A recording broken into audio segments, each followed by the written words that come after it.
Okay, so today I thought we'd take a look at unboxing the Droid. If you look at it again, we got the minimalist packaging. I have actually started this once and my video camera stopped, so it has the screen protector on the front. It comes with the back and the battery off of it. I had to put the battery in. We'll take a look at that in a second. But here you see the phone, and this is compared to an LG Ally, which I'm currently reviewing. Though somehow I got to pay attention to this now that I have this. And just for size sake, since I heard this was so big, I pulled out my old Clie TH55. So you see that it's a little skinnier.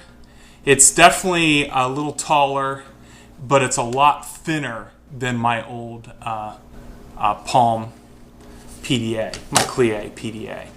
So now we're going to see if this will power on, which you thought I would have checked that since I had to redo it, but I didn't. So I'm going to go ahead and hit the power. And there we start to see Motorola come up.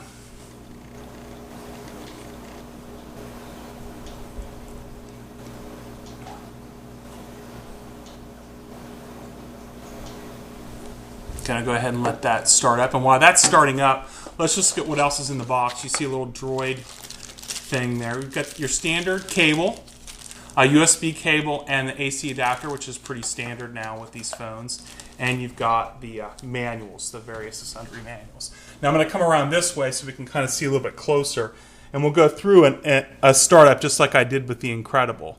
So what we're going to do here is we're going to touch to start.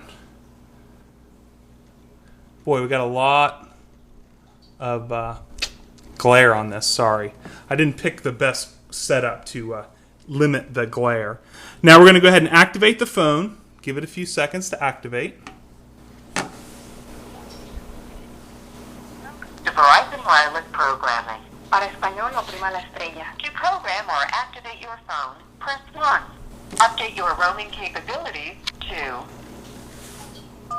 If you are changing phones, please make sure your other phone, if available, is turned off.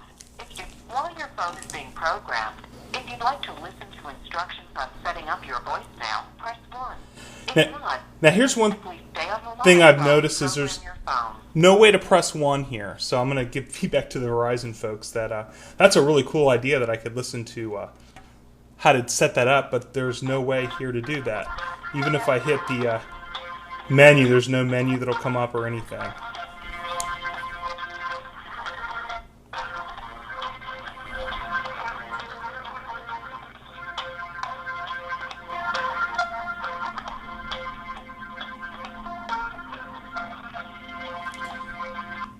As much as I'm sure you're enjoying that music, I'm going to turn it off.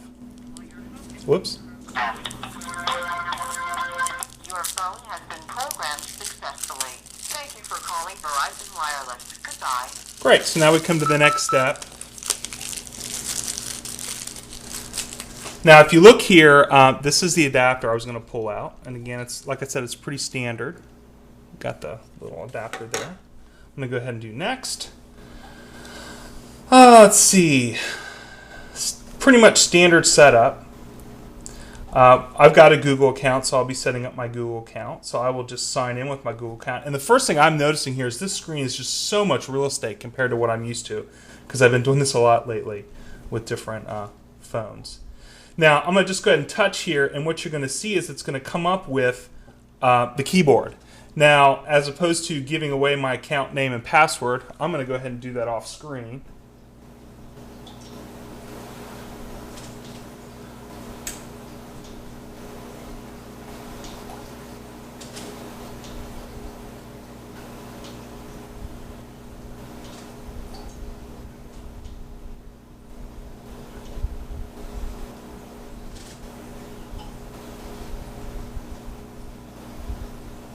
Okay, I'm going to go ahead and put it back down here again as it's contacting.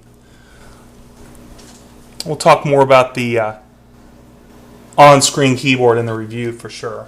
Now, that quickly I'm signed in. I got the standard, do you want to allow Google's location services? I allow all that.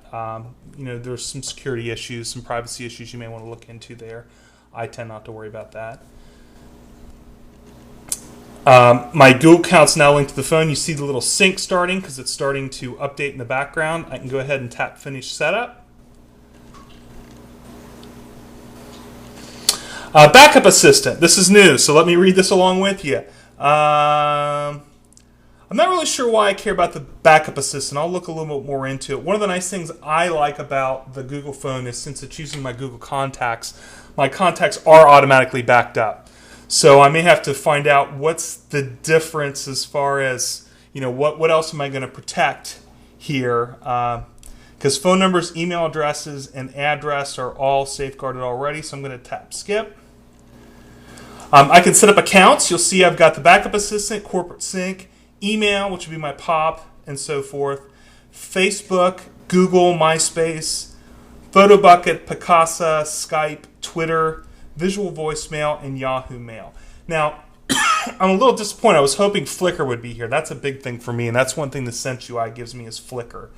I'm not going to go through adding all these accounts right now. I can come back and do that later because this is going to be a quick intro to the phone.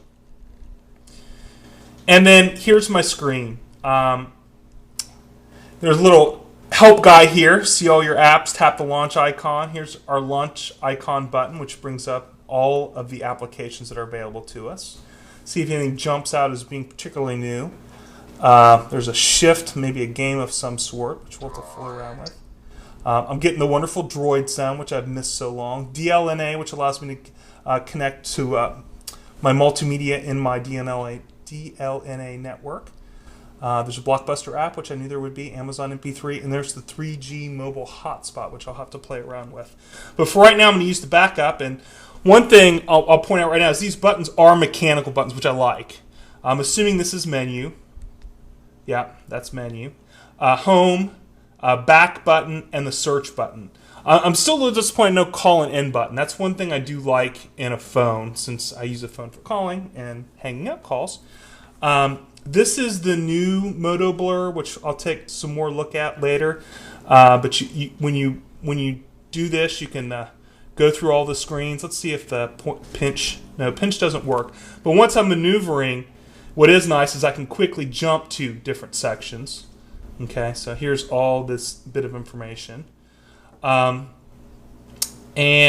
that's pretty much, well, let's do a quick little, I'll include some closer pictures, but there's some pictures of this video of the side there. There's a shutter button, there's a volume button, there's my camera, there's my power, and my camera's not doing a good job of focusing here.